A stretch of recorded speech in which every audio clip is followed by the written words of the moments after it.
কালকে তো শুভ আমাদের বাড়িতে ছিল, তাই সকাল সকাল শুভকে নিয়ে বেরিয়ে গেছিলাম, একটু বাড়ি যেতাম, 2-3টে মাল দেওয়ার ছিল আর 2টো ডিস্টিল ওয়াটারের জার দিয়ে আসতে হতো। শুভর প্রতিদিন উল্টো করে গাড়ি বার করে, মানে সোজা করেও গাড়ি বার করতে পারে না কোনো দিন। এই জারগুলো আমাকে নিয়ে যেতে হবে বাড়িতে, কারণ আমার বাবার কালকে অন্য জায়গায় মাল যাবে, তো এটাও এই দুটো জারও সাথে যাবে। 11টা-12টা নাগাদ বিরাট বৃষ্টি শুরু হয়েছিল, আর তার উপরে আমি চলে এসেছিলাম লাইব্রেরিতে আমি ক্যারাম খেলতে আসি, সবাই পড়াশোনা করতে আসে, আমি ক্যারাম খেলতে আসি লাইব্রেরিতে। মানে সিনিয়র দাদুরা থাকে অনেকে, তো সবাই খেলি আমরা একসাথে ক্যারাম ট্যারাম।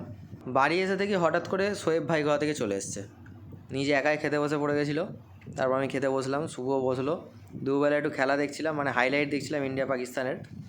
আর মানে স্বামী স্ত্রী পাশাপাশি শুয়েছিল, তাই মুখ দেখাচ্ছিল না। সন্ধ্যেবেলা আবার চলে গেছিলাম বাড়ি, খাবার আনতে গেছিলাম, কারণ দিদানের 5-6 দিন ধরে শরীর খারাপ, রান্না করতে পারছে না, তাই মা রান্না করে দিয়েছিল, নিতে গেছিলাম।